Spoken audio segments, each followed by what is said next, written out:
لیکن حالات کیا رخ اختیار کرنے والے تھے اور قسمت میرے لیے کس قسم کی سنسنی خیز واقعات کا تانا بانا بن رہی تھی، مجھے اس کی کوئی خبر نہ تھی۔ میں نے سگریٹ کا ایک پیکٹ خریدا اور سگریٹ سلگا کر ایک خالی بینچ پر بیٹھ کر غور کرنے لگا، مجھے کس جگہ کام مل سکتا ہے۔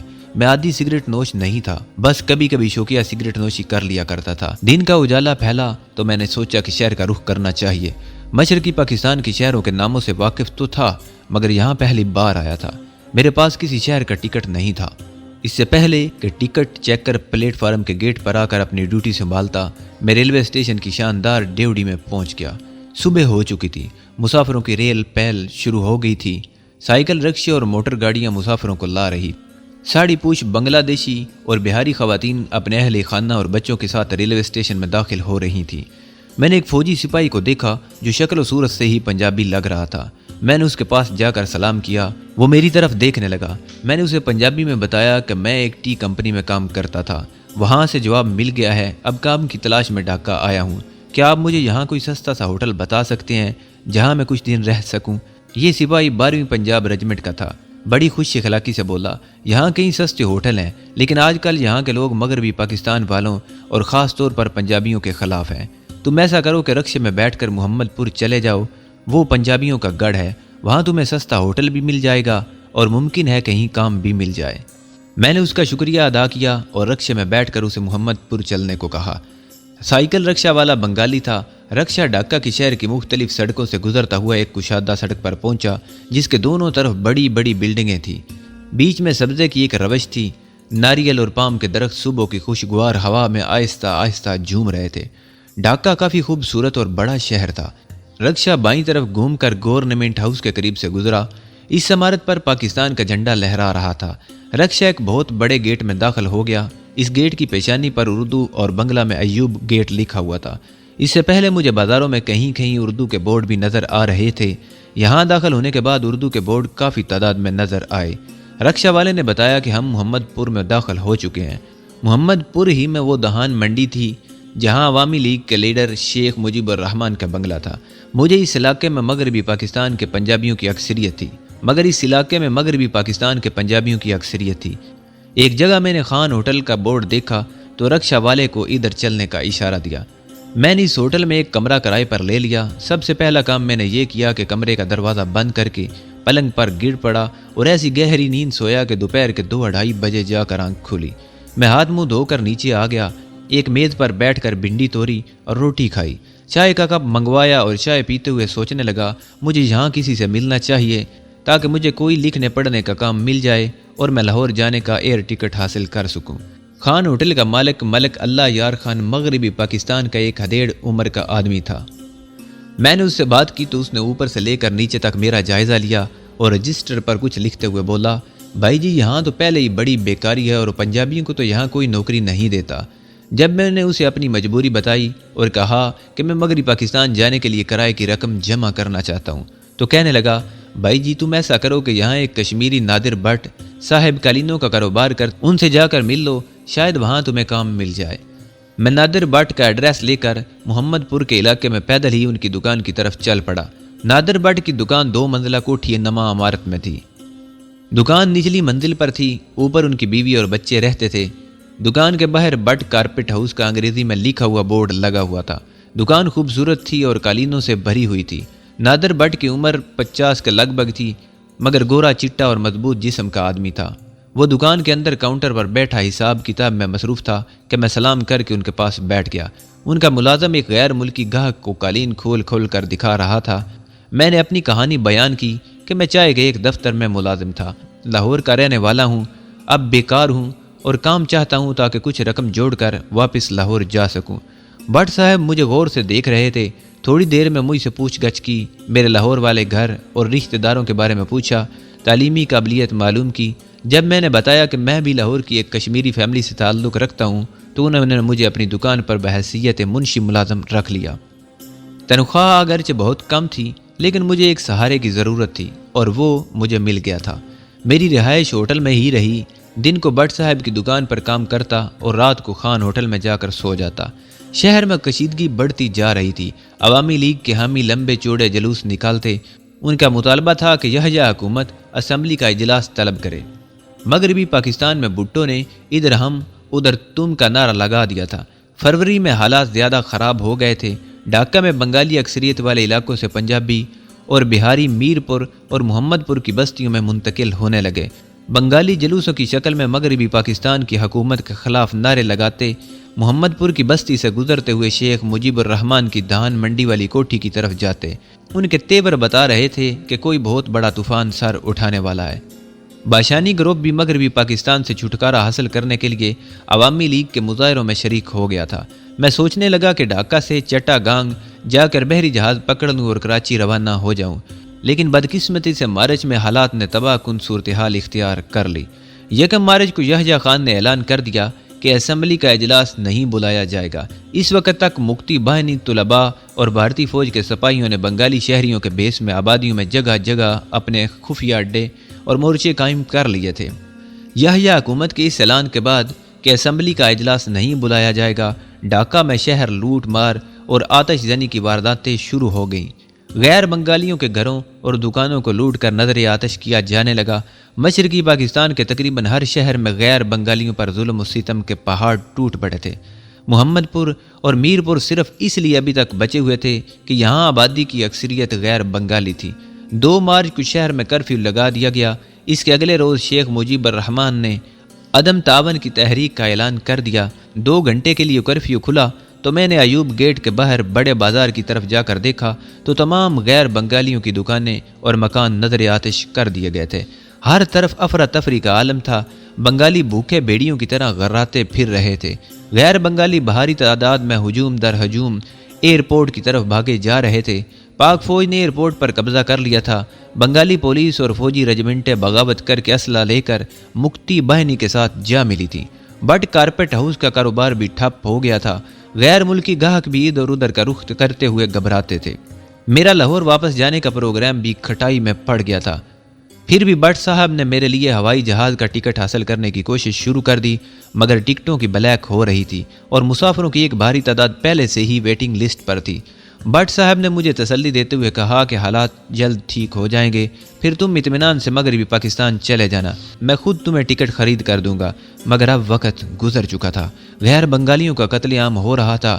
بنگالی طلباء نے جب دیکھا کہ مغربی پاکستان کے لوگ ایئرپورٹ کی طرف بھاگ رہے ہیں تو انہوں نے ایوب گیٹ کے سامنے والی بڑی سڑک پر باقاعدہ چوکی بنا لی اور ایئرپورٹ کی طرف جانے والوں کا سامان لوٹنے لگے۔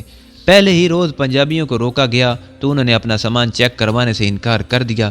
ایک بنگالی نے چاقو سے ایک پنجابی کی آنکھیں نکال دیں، دوسرا بھاگا تو اسے ہجوم نے پکڑ کر قتل کر دیا۔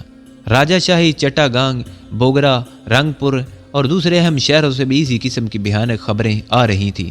مجیب نے اعلان کر دیا کہ کوئی سرکاری ملازم کام پر نہ جائے۔ اسی دن مغربی پاکستان کی طرف جہازوں کی پرواز بھی بند ہو گئی۔ کرفیو پر کرفیو لگنے لگے۔ ہم محمد پور میں بند ہو کر رہ گئے۔ کرفیو کھلتا تب بھی شہر کے کسی دوسرے علاقے میں جانے کی ہمت نہ پڑتی۔ ہر طرف لوٹ مار، آتش زنی، اغوا اور قتل و غارت گری کا بازار گرم تھا۔ لاقانونیت کا یہ عالم تھا کہ مشتعل بنگالیوں نے مغربی پاکستان کے فوجیوں پر حملے شروع کر دیے تھے، جبکہ فوج ابھی تک کمال ضبط و تحمل سے کام لے رہی تھی۔ دراصل فوج یحییٰ حکومت کی طرف دیکھ رہی تھی کہ شاید وہ اس تباہی کا کوئی سیاسی حل نکالے، مگر یحییٰ اپنے ہی حال میں مگن، حالات کی سنگینی سے بے خبر پڑا تھا۔ کوئی مغربی پاکستان بینک سے روپیہ نہیں نکال سکتا تھا، ان کا سرمایہ منجمد کر دیا گیا تھا۔ شیخ مجیب نے بنگلہ دیش کا پرچم لہرا کر مشرقی پاکستان کو مغربی پاکستان سے الگ کر کے ایک علیحدہ بنگلہ دیش ملک بنانے کا اعلان کر دیا تھا۔ چاروں طرف آگ ہی آگ بھڑک رہی تھی، نفرت کی آگ اور درندگی کی آگ۔ مجھے بار بار خیال آتا کہ میں یہاں آ کر کس مصیبت میں پھنس گیا ہوں۔ اس سے تو بہتر تھا کہ میں کسی نہ کسی طرح مشرقی پنجاب کی جانب سے سرحد پار کرنے کی کوشش کرتا، جبکہ میں ہزاروں میل دور وحشی درندوں کے درمیان ایک پنجرے میں قید ہو کر رہ گیا تھا۔ محمد پور کے غیر بنگالی اپنی جانیں بچانے کے لیے رات کو پہرا دیتے۔ یہاں بنگالیوں کی تعداد بہت کم تھی۔ یہ اور میرپور کی بستی ابھی تک محفوظ تھی۔ ایک دن کرفیو کھلا تو میں بنگالی لباس پہن کر بٹ صاحب کو بتائے بغیر رکشے میں سوار ہو کر ایئرپورٹ پہنچ گیا۔ چونکہ میرے پاس کوئی سامان نہیں تھا اور لباس بنگالیوں جیسا تھا، اس لیے چیک پوسٹ پر مجھے کسی نے نہ پوچھا، لیکن بعد میں احساس ہوا کہ میں نے بہت بڑا خطرہ مول لیا تھا، کیونکہ میرا رنگ غیر بنگالی ہونے کی غمازی کر رہا تھا۔ ایئرپورٹ پہنچا تو سن 1947 کے مہاجرین کی جو تصویریں اخباروں میں دیکھی تھی وہ یاد آ گئی۔ پنجابی، بہاری اور پٹھان کنبے ہجوم کی شکل میں وہاں پڑے ہوئے تھے۔ اس سارے علاقے کو پاک فوج کے جوانوں نے اپنے قبضے میں لے کر یہاں مورچے بنا رکھے تھے، جس کی وجہ سے ان کنبوں کی جانیں بچی ہوئی تھیں۔ یہاں سے ڈھاکہ چھاونی کا علاقہ شروع ہوتا تھا۔ سڑک پر ایک رکاوٹ کھڑی تھی، جو کار وغیرہ چھاونی میں داخل ہوتی اس کی تلاشی لی جاتی اور اس کے بونٹ پر سے سیاہ جھنڈا اتروا لیا جاتا۔ یہاں مجھے پاک فوج کی ایک صوبیدار میجر سے بات کرنے کا موقع ملا۔ اس کی آنکھیں رنج و غم سے سرخ ہو رہی تھی۔ کہنے لگا، یحییٰ خان نے ہمارے ہاتھ باندھ رکھے ہیں، کچھ سمجھ میں نہیں آتا کہ اس کا کیا انجام ہوگا۔ دفعتاً ایک سیاہ مورس وہاں آ کر رکی۔ اس میں ایک بزرگ کی آغوش میں ایک دبلی پتلی لڑکی نیم جان پڑی تھی۔ معلوم ہوا کہ اسے مکتی بانی والوں کے چنگل سے چھڑا کر لایا گیا ہے۔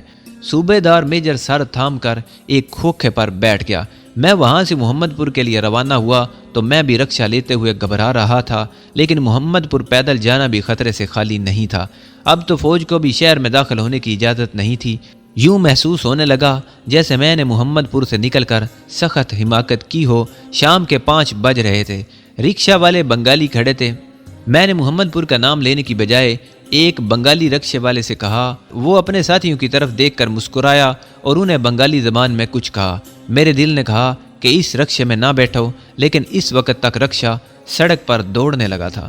رکشا چوک کے قریب پہنچا تو وہاں لوگ پٹرول کی بوتلیں پھینک کر ایک مکان کو آگ لگا رہے تھے۔ ظاہر کہ یہ کسی غیر بنگالی کا مکان تھا۔ رکشا بان نے کہا، بابو ادھر گڑبڑ ہے، دوسری سڑک پر سے چلے گا۔ وہ رکشے کو موڑ کر ایک بغلی سڑک پر آ گیا۔ میں اسے بھلا کیسے منع کرتا؟ چوک میں بنگالی گنڈے آگ اور خون کا کھیل کھیل رہے تھے۔ اس طرف جانا موت کے منہ میں جانے کے برابر تھا۔ اگرچہ میرا لباس بنگالیوں جیسا تھا، مگر شکل و صورت اور وضع قطع سے میں صاف پنجابی لگتا تھا۔ پھر مجھے بنگالی بھی نہیں آتی تھی، چنانچہ میں نے رکشے والے کو کچھ بھی نہ کہا، لیکن دل میں ڈر گیا کہ یہ رکشے والا بھی بنگالی ہے اور اس نے اپنے ساتھیوں سے کوئی بات بھی کی تھی۔ کم بخت کہیں مکتی بانی گروہ کے حوالے نہ کر دے۔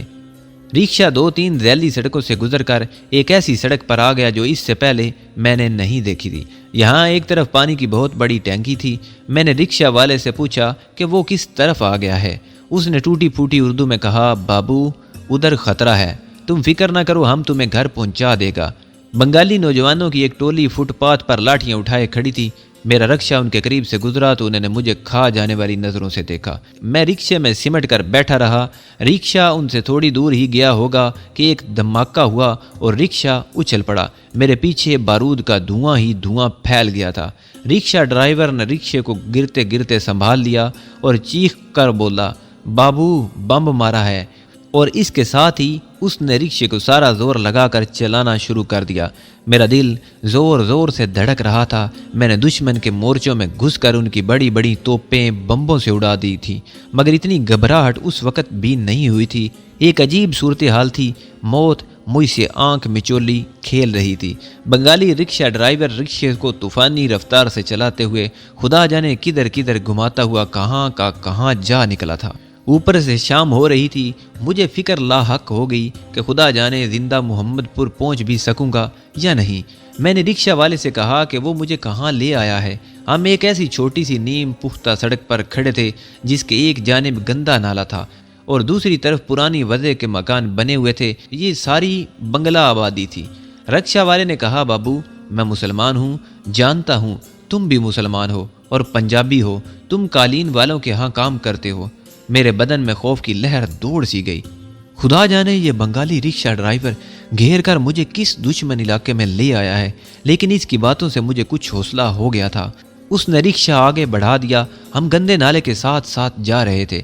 آگے پل آ گیا۔ ابھی ہمارا رکشا پل سے کچھ ہی فاصلے پر تھا کہ پل پر دھماکہ ہوا۔ بنگالی رکشا والے نے رکشا روک لیا اور نیچے اتر آیا۔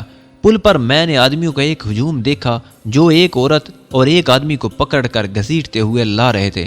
میرے دیکھتے ہی دیکھتے انہوں نے دونوں کی گردنیں کاٹ کر لاشیں گندے نالے میں پھینک دی۔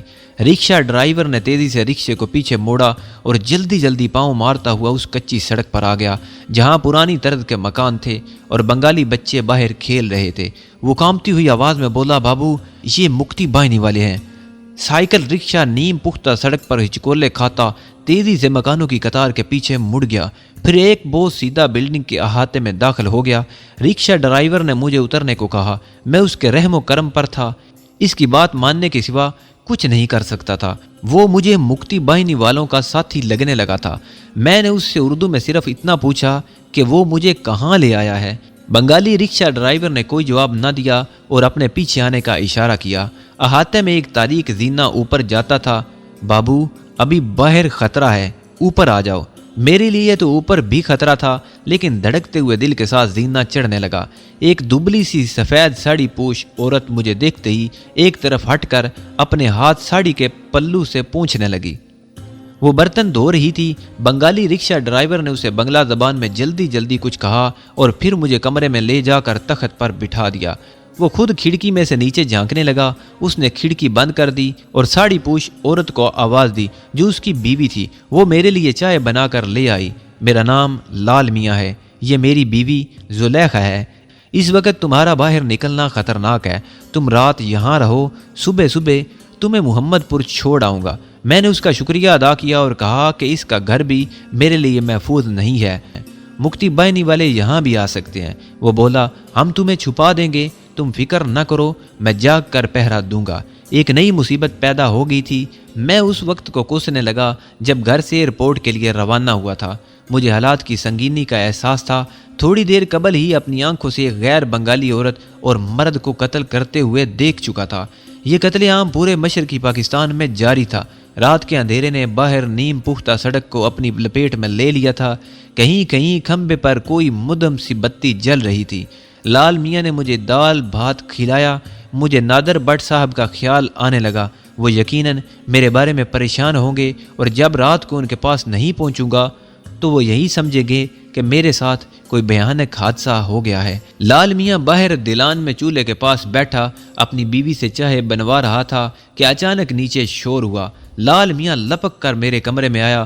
اس نے کھڑکی کھول کر نیچے دیکھا، کسی نے نیچے سے آواز دی۔ لال میاں نے اوپر سے جواب دیا۔ باتیں بنگلہ زبان میں ہو رہی تھی جو میری سمجھ سے باہر تھی۔ اس نے جلدی سے کھڑکی بند کر دی اور بولا، وہ محلے کے آدمی ہے، وہ علاقے میں غیر بنگالیوں کو قتل کرنا اور ان کے مکان لوٹنے کے لیے مجھے ساتھ لے جانے آئے ہیں۔ تم گھبرانا نہیں بابو، میری زلیخا پہرا دے گی، ادھر کوئی نہیں آئے گا۔ یہ کہہ کر وہ تیزی سے سیڑھیاں اتر گیا۔ شاید وہ گنڈوں کو ہر ممکن جلدی اپنے مکان سے آگے لے جانا چاہتا تھا۔ میں کمرے میں خاموش بیٹھا رہا۔ زلیخا نے مجھے چائے لا کر دی اور ٹوٹی پھوٹی اردو میں مجھے حوصلہ دیا اور کمرے کا دروازہ باہر سے بند کر کے تالا لگا دیا۔ مکان کے نیچے گنڈوں کا شور آگے نکل گیا۔ پھر خاموشی گہری ہوتی گئی۔ 1 گھنٹے کے بعد کرفیو کا سائرن بج اٹھا۔ شہر میں کرفیو لگ گیا تھا، لیکن عجیب بات یہ تھی کہ کرفیو لگنے کے باوجود فوج گشت نہیں کرتی تھی۔ فوج کو تو شہر میں داخل ہونے کی اجازت ہی نہیں تھی۔ پاک فوج صرف چھاؤنی کے علاقے تک ہی محدود تھی۔ چنانچہ کرفیو کے بعد گنڈا عناصر مکتی باہنی کے ساتھ مل کر غیر بنگالیوں کے بچے کچے گھروں میں دھاوا بول دیتے تھے۔ مردوں کو وہیں قتل کر دیتے، عورتوں کو اغوا کر کے لے جاتے اور مکان لوٹ کر انہیں آگ لگا دیتے۔ یہ لاقانونیت اور بربریت کھلے بندوں ہو رہی تھی۔ یہ حکومت حالات کے آگے بے بس تھی۔ لال میاں آدھی رات کو واپس آیا۔ میں جاگ رہا تھا، اس کی بیوی زلیخا بھی جاگ رہی تھی۔ لال میاں نے بتایا کہ مکتی باہنی والوں میں اکثریت بھارتی فوجیوں کی ہے جو مکتی باہنی کا بھیس بدل کر مسلمانوں کے خون سے ہولی کھیل رہے ہیں، مگر ہم کچھ نہیں کر سکتے۔ بنگالی مسلمان بھی بھارتی پراپگنڈے کے زہریلے اثر میں بہہ گئے ہیں اور ان کی آنکھوں پر پٹی بندھی ہوئی ہے۔ ساری رات اسی طرح گزر گئی۔ جب دور کسی مسجد سے اذان کی آواز بلند ہوئی تو لال میاں نے میرے کمرے میں آ کر کہا، بابو منہ ہاتھ دھو لو، ہم ابھی چلیں گے۔ میں نے غسل خانے میں جا کر منہ پر پانی کے چھینٹے مارے اور باہر آ کر لال میاں سے کہا، ابھی تو کرفیو لگا ہے، اذان ہوئی ہے، ابھی کرفیو کھل جائے گا۔ لال میاں نے کہا، چاند لبوں بعد کرفیو کھلنے کا سائرن ہوا۔ لال میاں مجھے لے کر نیچے آ گیا۔ بلڈنگ کے احاطے میں ایک طرف اس کی سائیکل رکشہ کھڑی تھی، یہاں اندھیرا تھا۔ لال میاں نے احاطے سے باہر سڑک پر جا کر صورتحال کا جائزہ لیا، پھر لپک کر آیا اور بولا، سڑک خالی ہے، بیٹھ جاؤ، ہم محمد پور جائیں گے۔ میں کلمہ شریف کا ورد کرتا ہوا رکشے میں بیٹھ گیا۔ صبح کی ٹھنڈی ہوا میں پچھلے پہر کے پھیکے اندھیرے میں سے گزرتا ہوا محمد پور کی طرف روانہ ہو گیا۔ میرے لیے یہ سارے راستے انجانے تھے۔ لال میاں رکشے کو کبھی تیز کر دیتا اور کبھی آہستہ آہستہ چلانے لگتا۔ کئی چھوٹی چھوٹی ویران گلیوں سے گزر کر جب وہ بڑی سڑک پر آیا تو میں نے اس سڑک کو پہچان لیا۔ سڑک سنسان پڑی تھی، کہیں کہیں کوئی دکان ٹوٹی ہوئی دکھائی دیتی تھی جس کا سامان باہر بکھرا ہوا تھا۔ یہ سڑک آگے جا کر ایوب گیٹ کی طرف مڑ جاتی تھی، وہاں سے ہمیں محمد پور میں داخل ہونا تھا۔ جب رکشہ موڑ سے گھوما تو ایک طرف سے 2 آدمی سامنے آ گئے، ان کے ہاتھوں میں لاٹھیاں تھیں اور وہ پولیس کی وردی میں تھے۔ لال میاں نے انہیں دیکھتے ہی رکشے کی رفتار تیز کر دی، دونوں آدمی ہمارے رکشے کی طرف بھاگے، رکشہ اور تیز ہو گیا۔ لال میاں گدی کے اوپر لیٹ گیا اور طوفانی انداز میں پیڈل چلانے لگا، پیچھے سے رکشے پر ایک لاٹھی زور سے لگی۔ میں نے سر نیچے کر لیا، رکشہ طوفانی رفتار کے ساتھ ایوب گیٹ میں سے گزر کر محمد پور میں داخل ہو گیا۔ لال میاں نے رفتار کم نہ کی۔ میونسپل ہال کی ایک منزلہ عمارت کے پاس کچھ غیر بنگالی نماز کے لیے مسجد کی طرف جاتے نظر آئے۔ لال میاں نے پیڈل چلانا بند کر دیے، وہ بری طرح سے ہانپ رہا تھا۔ میں نے سر اٹھا کر پیچھے دیکھا، دونوں بنگالی پولیس والے غائب ہو چکے تھے۔ لال میاں نے ایک مسجد کے آگے جا کر رکشہ روک لیا اور اتر کر فٹ پاتھ پر بیٹھ گیا۔ اس کی سانس پھولی ہوئی تھی، میں بھی اتر کر اس کے پاس بیٹھ گیا۔ جب اس کی سانس درست ہوئی تو بولا، مکتی بہنی والے تھے، میں انہیں پہچانتا ہوں، خدا نے تمہیں بچا لیا۔ میں نے لال میاں کا ہاتھ پکڑ کر پیار سے دبایا اور کہا کہ وہ ایک سچا مسلمان ہے اور میں اس کا یہ احسان پوری زندگی نہیں بھلا سکوں گا۔ بابو، تمہیں کس مکان پر جانا ہے؟ چلو تمہیں چھوڑ آؤں۔ میں نے کہا کہ میں اپنے علاقے میں ہوں، مگر تم ابھی مت جاؤ، وہ مکتی بائنی والے تمہیں پکڑ لیں گے۔ وہ مسکرایا، بابو میں اب دھان منڈی کی طرف سے جاؤں گا۔ میں نے جیب سے 100 روپے کا نوٹ نکال کر اسے دینا چاہا تو اس نے لینے سے انکار کر دیا اور کھڑے ہو کر بولا، بابو سارے بنگالی ایسے نہیں ہیں۔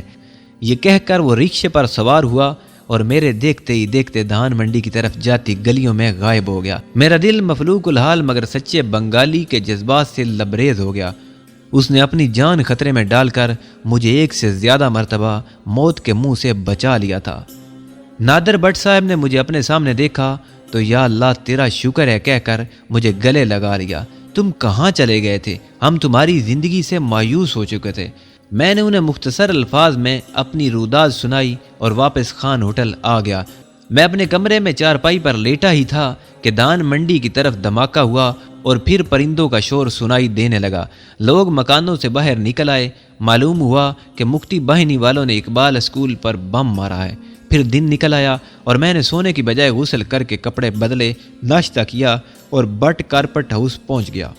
حالات خراب سے خراب تر ہوتے چلے گئے۔ محمد پور بستی میں ہمارے قریب ہی چٹا گانگ سے ایک فیملی آئی جن کی 3 جوان لڑکیوں کو اغوا کر لیا گیا تھا۔ انہوں نے بتایا کہ وہ بڑی مشکل سے یہاں تک پہنچے ہیں۔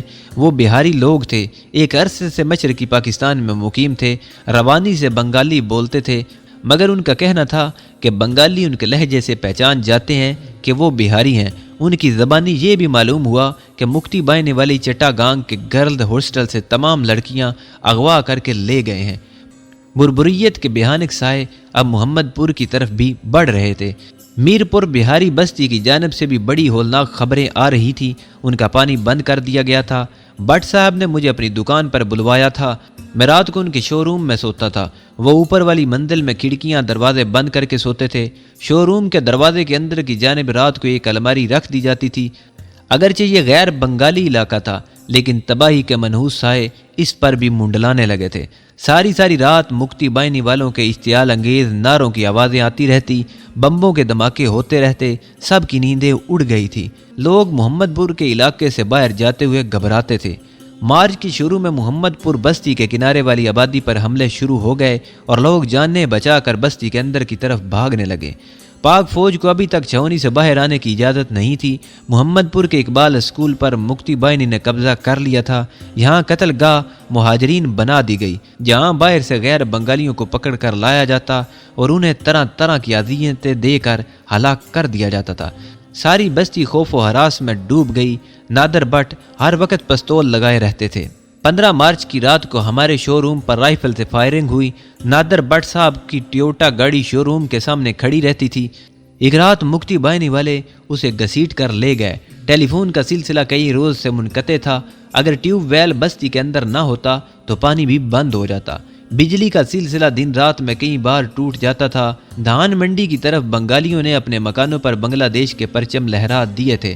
رات بھر بنگلہ دیش کے نعروں کی آوازیں آتی اور پھر بموں کے دھماکے شروع ہو جاتے۔ قتل، رازنی اور بربریت کے واقعات میں اضافہ ہوتا گیا۔ آگ اب ہمارے علاقے تک پہنچ گئی تھی۔ 10 مکان چھوڑ کر ایک بہاری وکیل کے مکان پر رات کو گولہ پھٹا اور آگ لگ گئی۔ آخر 25 مارچ کی رات آ گئی۔ میں نادر بٹ اور ان کے 2 ملازم جو وہیں سوتے تھے ریڈیو کھولے خبریں سن رہے تھے کہ اچانک بجلی فیل ہو گئی۔ بند کھڑکی کی دردوں سے باہر دیکھا، سارا علاقہ تاریکی میں ڈوبا ہوا تھا۔ ہم اندھیرے میں ہی بیٹھے رہے۔ نادر بٹ اوپر اپنی فیملی کے پاس انہیں تسلی دینے چلے گئے۔ ٹھیک 1 بجے رات ایک زبردست دھماکہ ہوا۔ نادر بٹ ہمارے پاس ہی اندھیرے میں بیٹھے تھے۔ ان کے منہ سے بے اختیار نکل گیا، یہ توپ کا گولہ ہے، شاید فوج حرکت میں آ گئی ہے۔ اس کے ساتھ ہی گولوں کے دھماکے شروع ہو گئے۔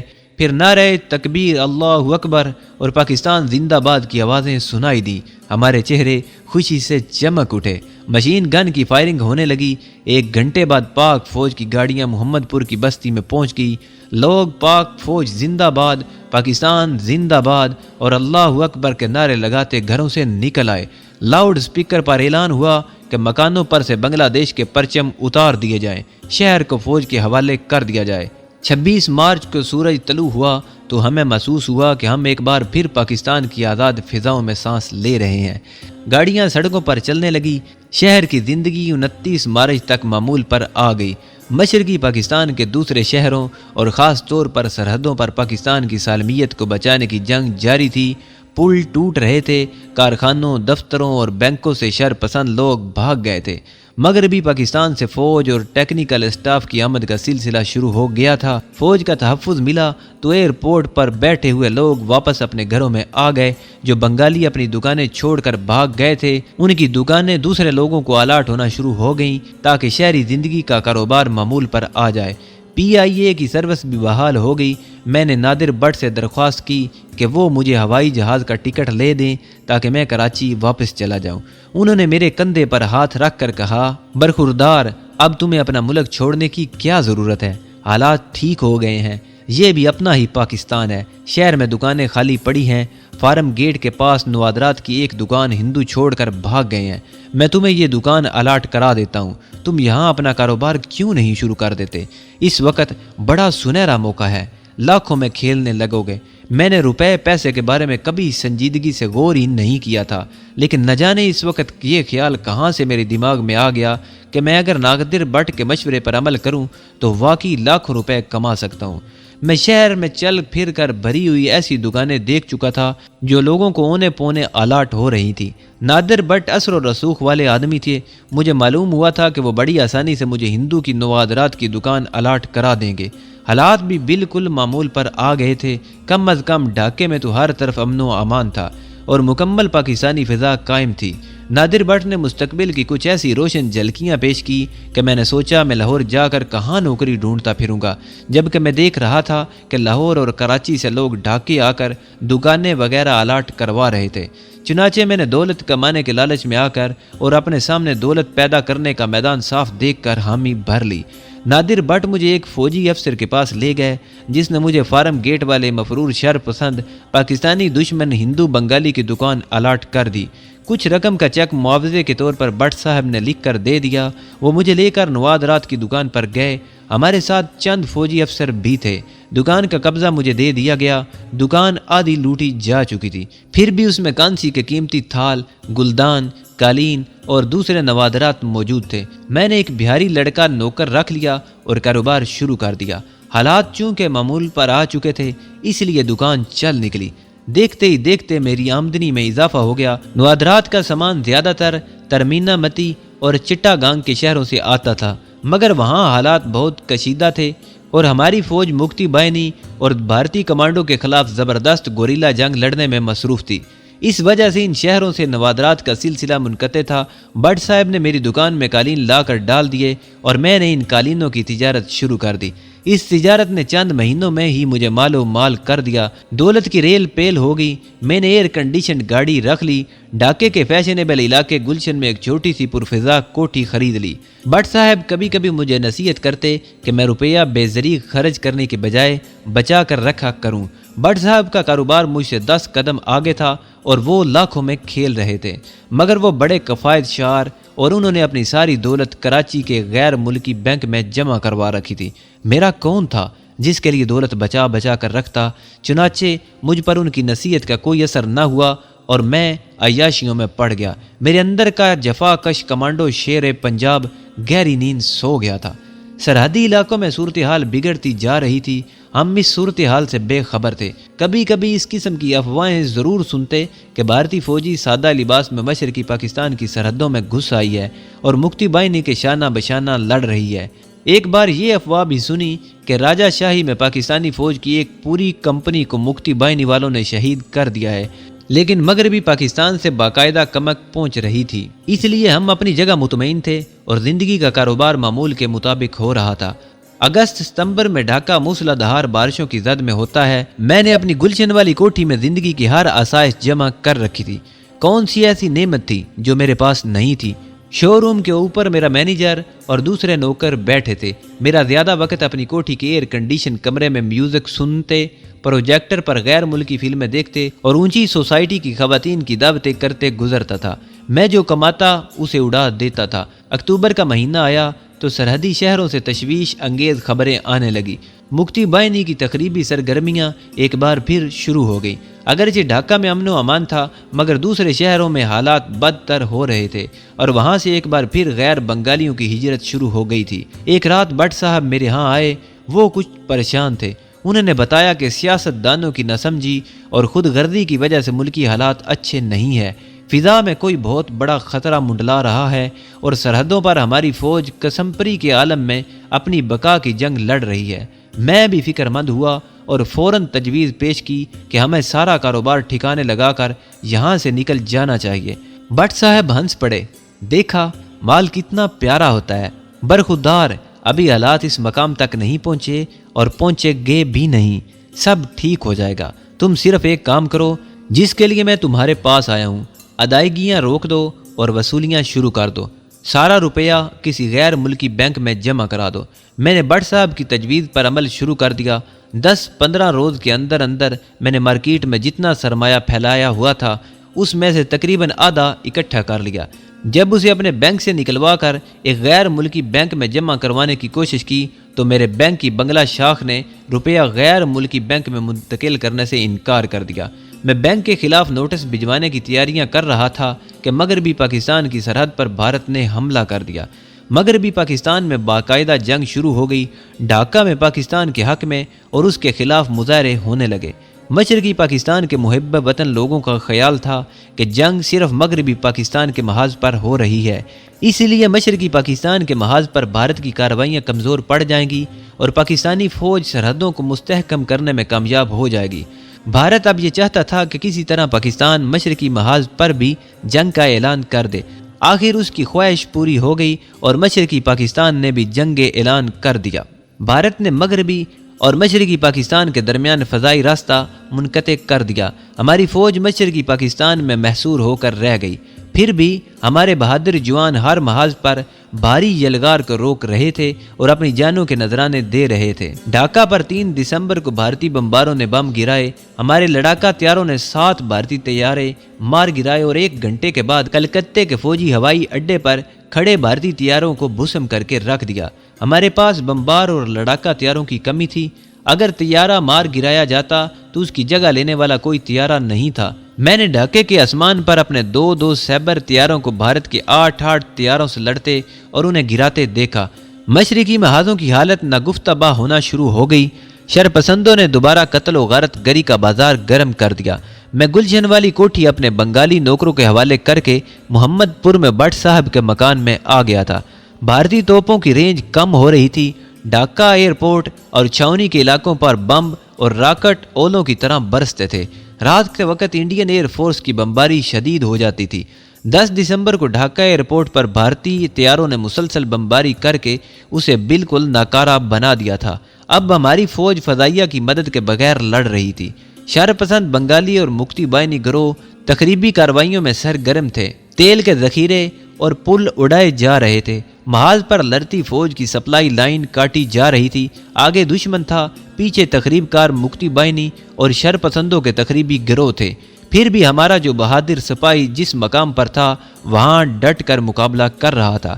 11 دسمبر کو بھارت نے ڈھاکہ سے 30 میل دور شمال میں ہیلی کاپٹروں کے ذریعے فوج اتار دی تھی۔ 14 دسمبر کو ڈھاکہ گورنمنٹ ہاؤس پر بم گرے۔ اس کے ساتھ ہی ہمارے علاقے میں یہ بات پھیل گئی کہ فوجی ہیڈ کوارٹر اور دوسرے سرکاری دفتروں میں تمام فائلیں جلائی جا رہی ہیں۔ ہم ایک بار پھر محمد پور میں قید ہو کر رہ گئے تھے۔ حالات بے حد نازک صورتحال اختیار کرتے جا رہے تھے۔ 15 اور 16 دسمبر کی درمیانی رات کو کسی بھاری طیارے نے ڈھاکہ پر بم گرا دیا۔ چاروں طرف ایک عجیب ہیجان خیز سا سکوت طاری تھا۔ ہم میں سے کوئی بھی رات کو نہیں سوتا تھا۔ بٹ صاحب نے ایک عقل مندی کی تھی۔ فوجی آپریشن کے بعد جیسے ہی حالات کچھ بہتر ہوئے، انہوں نے اپنی فیملی کو بلیک میں ٹکٹ خرید کر خاموشی سے جہاز میں کراچی روانہ کر دیا تھا۔ میرا خیال ہے کہ مشرقی پاکستان کراچی جانے والا شاید وہ آخری مسافر بردار جہاز تھا۔ 15 اور 16 کی رات بڑی پر اسرار اور ڈراؤنی رات تھی۔ ایک ایسی خاموشی چاروں طرف چھائی تھی جو کسی زبردست طوفان کی آمد کا پیش خیمہ تھی۔ ہم میں سے کوئی ایک دوسرے سے وہ بات کہنے کی جرت نہیں کر رہا تھا جو ہم سب کے دلوں میں تھی۔ بٹ صاحب کے دونوں غیر بنگالی نوکر چپ چاپ کونے میں دب کے بیٹھے تھے۔ کمرے میں اندھیرا تھا، بجلی کئی روز سے غائب تھی اور ہم رات کو موم بتیاں جلا کر بند کمروں میں بیٹھے رہتے تھے۔ صبح BBC نے پہلی روح فرسا خبر یہ سنائی کہ مشرقی پاکستان میں ہماری فوج نے ہتھیار ڈال دیے ہیں۔ ہمیں اپنے کانوں پر یقین نہیں آ رہا تھا۔ بٹ صاحب نے غصے میں کہا، BBC جھوٹ بولتا ہے، اسلام آباد لگاؤ، مگر اسلام آباد نہیں آتا تھا۔ دلی لگایا تو وہاں سے بھی یہی اندوناک خبر سنائی گئی۔ بہاری نوکر پھوٹ پھوٹ کر رونے لگے۔ بٹ صاحب نے انہیں ڈانٹ کر چپ کرایا۔ بنگلہ دیش ریڈیو نے بھی اپنے انگریزی کے بلیٹن میں سب سے پہلے یہی خبر نشر کی کہ مشرقی پاکستان میں فوج نے ہتھیار ڈال دیے ہیں اور تمام محاذوں پر جنگ بند ہو گئی ہے۔ ہم سکتے میں رہ گئے۔ فوراً ہی ہیلی کاپٹروں کی ایک قطار گڑ گڑاتی ہوئی اوپر سے گزر گئی۔ اس کے ساتھ ہی مکتی بائنی ڈھاکہ میں داخل ہو گئی۔ فائرنگ اور جیے بنگلہ کے نعرے گونجنے لگے۔ شر پسند بنگالیوں نے مکتی بائنی کے ساتھ مل کر قتل عام شروع کر دیا۔ غیر بنگالی آبادیوں میں خون کی ندیاں بہنے لگی۔ بنگالی ریجمنٹیں بھارتی فوج کے ساتھ بہاریوں کی بستی میرپور میں داخل ہونے لگی تو ان پر گولیوں کی بوچھاڑ ہو گئی۔ فوج نے شہر کی بجلی اور پانی کاٹ دیا۔ پھر بھارتی طیاروں نے بستی پر بم گرائے اور بھارتی فوج اور مکتی بائنی والے میرپور میں داخل ہو گئے اور خون ریزی کا بازار گرم ہو گیا۔ غیر بنگالیوں کو گھسیٹ گھسیٹ کر باہر نکالا جاتا۔ پہلے ان کی آنکھیں سنگینیوں سے پھوڑی جاتی، پھر انہیں قتل کر دیا جاتا۔ صرف میرپور کے 1 نمبر سے 6 سیکشن تک 30,000 لڑکیاں اغوا کی گئی۔ بوڑھوں اور جوان مردوں کو گولی مار دی گئی۔ بچوں اور بوڑھی عورتوں کو خطرناک جنگلوں میں بھوکا پیاسا مرنے یا درندوں کا شکار ہونے کے لیے چھوڑ دیا گیا۔ اسی دوران میں ہماری محمد پور بستی بھی مکتی بائنی کی درندگیوں کی آماج گاہ بنی رہی۔ ابھی ہماری باری نہیں آئی تھی، ہم بستی سے باہر نہیں جا سکتے تھے۔ بٹ صاحب اور میں اپنے گورے رنگ اور قد کاٹ کی وجہ سے فوراً پہچانے جا سکتے تھے کہ ہم بنگالی نہیں بلکہ پنجابی ہیں، اور شہر کے گلی کوچوں میں پنجابیوں کو چن چن کر قتل کیا جا رہا تھا۔ ان کی آنکھیں نکالی جا رہی تھی۔ اقبال اسکول کی قتل گاہ میں ایک پنجابی کو لانے کے 100 روپے دیے جاتے تھے۔ بٹ صاحب نے اپنے شو روم کے کونے میں فرش کے نیچے ایک چھوٹا سا تہہ خانہ بنوا رکھا تھا جہاں وہ قالینوں کو پلاسٹک میں لپیٹ کر اسٹور کیا کرتے تھے۔ اس وقت مکان میں بٹ صاحب کے پاس کوئی 2 لاکھ روپے کے قریب کرنسی نوٹ تھے۔ ایک پستول تھا، 100-150 گولیاں تھیں۔ انہوں نے پستول اور گولیاں تو شو روم میں ایک جگہ قالینوں کے نیچے چھپا دی اور کرنسی نوٹ تھیلے میں ڈال کر تہہ خانے میں رکھ دیے۔ شام کے وقت ہمارے آس پاس فائرنگ سنائی دینے لگی۔ مکتی بائنی والے غیر بنگالیوں کو گولیوں کا نشانہ بنا رہے تھے۔ بٹ صاحب گھبرا کر بولے، ہمیں اوپر والی منزل میں چلے جانا چاہیے۔ میں نے کہا، ہمارے پاس پستول اور گولیاں موجود ہیں، ہم مورچہ بنا کر مقابلہ کریں گے۔ میرے اندر کا کمانڈو گہری نیند سے آنکھیں ملتا ہوا بیدار ہو گیا تھا۔ بٹ صاحب نے میری تجویز سے اتفاق نہ کیا۔ ہماری 100-150 گولیاں مکتی بائنی کی برین گنوں اور اسلحے کے انباروں کا مقابلہ نہیں کر سکتی تھی۔ بازار میں جے بنگلہ کے نعرے گونج رہے تھے۔ بٹ صاحب نے قالین کے نیچے سے بھرا ہوا پستول اور گولیاں نکال لی، شو روم کے دروازے کے آگے ایک بھاری میز رکھی اور اوپر والی منزل میں آ کر کھڑکی کا پٹ تھوڑا سا کھول کر نیچے دیکھا۔ فوجی وردی اور شکاری ٹوپیوں والے مکتی بائنی کے آدمی ہمارے چوتھے مکان والے بہاری وکیل صاحب کو گھسیٹتے ہوئے سڑک پر لا رہے تھے۔ وکیل صاحب نیم جان ہو رہے تھے اور کسی قسم کی مزاحمت نہیں کر رہے تھے۔ انہیں سڑک پر ڈال کر ایک مکتی بائنی والے نے برین گن کا برسٹ مار کر وکیل صاحب کو موت کی نیند سلا دیا۔ بٹ صاحب یہ منظر برداشت نہ کر سکے اور پیچھے ہٹ گئے۔ میں نے دیکھا کہ مکتی بائنی والے وکیل صاحب اور ان کے ساتھ والے مکان میں سے نوجوان لڑکیوں کو گھسیٹ کر ٹرک میں ڈال رہے تھے۔ ان کی چیخ و پکار سے آسمان لرز رہا تھا، مگر قدرت کے قوانین خاموش تھے۔ بٹ صاحب نے مجھے پیچھے کھینچ لیا، دہشت سے ان کی سانس پھولی ہوئی تھی۔ کھڑکی بند کر دو، کھڑکی بند کر دو، یہ لوگ ہمیں زندہ نہیں چھوڑیں گے، پیچھے بھاگ چلتے ہیں۔ کسی حد تک میرے حواس بھی پراگندہ ہو رہے تھے۔ چاروں طرف غیر بنگالیوں کا قتل عام ہو رہا تھا۔ مکتی بائنے والے کسی کو معاف نہیں کر رہے تھے۔ محمد پور پر ان کا مکمل قبضہ تھا اور وہ کھلے بندوں غیر بنگالیوں کے خون سے ہولی کھیل رہے تھے۔ بٹ صاحب تیزی سے سیڑھیاں اتر گئے، میں بھی ان کے پیچھے لپکا۔ نچلی منزل میں شو روم کے پیچھے ایک چھوٹا سا صحن تھا۔ ساتھ والا مکان ایک بہاری کا تھا۔ وہ لوگ 10-15 روز پہلے بھاگ کر میرپور کی بہاری بستی میں چلے گئے تھے۔ مکان خالی تھا۔ بٹ صاحب بولے، ہم اس مکان میں جا کر چھپ جاتے ہیں۔ موت سامنے کھڑی ہو تو عقل ساتھ چھوڑ جاتی ہے۔ کم از کم ہم گناہ گاروں کے ساتھ تو ایسا ہی ہوتا ہے۔ ہاں، کوئی اعلیٰ مشن سامنے ہو تو موت کا خوف بھی عقل پر غالب نہیں آتا، لیکن یہاں تو انسانوں کو جانوراں کی طرح کاٹا جا رہا تھا۔ کسی کو کسی کی کچھ خبر نہ تھی۔ اس وقت اگر کسی کو دیوار میں کوئی سوراخ نظر آتا تو وہ یہی چاہتا کہ اس میں گھس کر کسی نہ کسی طرح اپنی جان بچا لے۔ بٹ صاحب پر بھی یہی حالت طاری تھی۔ میں نے کہا، مکتی بانی والے اس مکان میں بھی آ جائیں گے؟ وہ جھنجھلا کر بولے، بکواس بند کرو۔ انہوں نے پہلی بار مجھے اس طرح مخاطب کیا تھا۔ دیوار پھاندو، اس طرف جہاں تپائی پڑی ہے۔ اچانک انہیں اپنے 2 لاکھ روپیوں کا خیال آ گیا۔ گھبرائی ہوئی آواز میں بولے، میں رقم کا تھیلا لے کر ابھی آتا ہوں، تم دوسرے مکان کے صحن میں کود جاؤ۔ بٹ صاحب دلان میں سے بھاگ کر شو روم میں گھس گئے اور میں دوسرے خالی مکان کے آنگن میں کود گیا۔ یہاں گھر کا ٹوٹا پھوٹا سامان اور چیتڑے بکھرے ہوئے تھے۔ میں سیڑھیاں چڑھ کر مکان کی دوسری منزل پر آیا اور بند کھڑکی کا تھوڑا سا پٹ کھول کر بٹ صاحب کے مکان کے صحن میں جھانکا۔ مکان میں شور بلند ہوا، فائرنگ کی آوازیں آئیں اور یوں لگا جیسے شو روم کا دروازہ توڑ دیا گیا ہو۔ اس کے ساتھ ہی بٹ صاحب کو دیکھا کہ رقم کا تھیلا ہاتھ میں ہے اور شو روم کے عقبی دروازے سے صحن میں بھاگے چلے آ رہے ہیں۔ ابھی وہ اپنے مکان کے صحن میں قالین دھونے والی پانی کے حوض کے قریب ہی پہنچے تھے کہ عقب سے 2 مکتی بائنی والے ہاتھوں میں برین گنے لیے نمودار ہوئے اور انہوں نے بٹ صاحب پر فائر کھول دیا۔ میں نے کئی لوگوں کو گولیوں کی زد میں آتے اور بمبوں سے دشمن کے سپاہیوں کے پرکھچے اڑتے بھی دیکھے ہیں، لیکن بٹ صاحب کی موت کا منظر میں ساری زندگی نہیں بھول سکوں گا۔ برین گن کی گولیاں ان کی کمر کو 2 جگہوں سے ادھیڑتی ہوئی نکل گئیں۔ وہ منہ کے بل گرے اور تھیلا ہاتھ سے چھوٹ گیا۔ ان کا سفید کرتا اور پاجامہ خون سے سرخ ہو گیا۔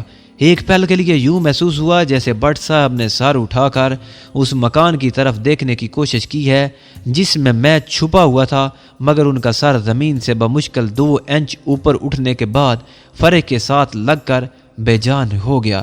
مکتی بائنی والوں کے دوسرے ساتھی بھی وہاں آ گئے اور تھیلے میں سے نوٹ نکال کر بنگلہ زبان میں کچھ بولتے ہوئے آپس میں بانٹنے لگی۔ میں نے آہستہ سے کھڑکی کا پٹ بند کر دیا۔ بٹ صاحب کی موت سے مجھے گہرا صدمہ ہوا تھا۔ جس مکان میں نے پناہ لی تھی وہ بالکل خالی تھا۔ اس کا دروازہ دوسری طرف ایک چھوٹے سے بازار میں کھلتا تھا۔ ابھی اس طرف بائنی مکتی والے نہیں آئے تھے۔ غیر بنگالیوں نے اس مکان کو بھی لوٹا تھا۔ کمروں میں چیتڑے اور شکستہ سامان بکھرا ہوا تھا۔ میں اس مکان میں زیادہ دیر چھپا نہیں رہ سکتا تھا۔ مکتی بائنے والے ضرور اس مکان پر بھی آئیں گے۔ ساتھ والا مکان بھی خالی پڑا تھا۔ میں نے بازار میں جھانک کر دیکھا، شام کے سرمئی اندھیرے میں بازار سنسان پڑا تھا۔ باہر نکلنا بھی خطرے سے خالی نہیں تھا۔ تھوڑی دیر بعد فائرنگ کی آوازیں برابر آ رہی تھی۔ جے بنگلہ کے نعرے بھی لگ رہے تھے۔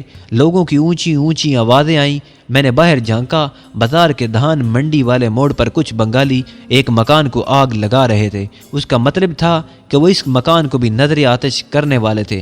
یہاں میں نے پناہ لے رکھی تھی۔ میرے پاس صرف 10-15 منٹ تھے۔ اس دوران مجھے یہاں سے فرار ہونا تھا۔ مگر سوال یہ تھا کہ کہاں جاؤں۔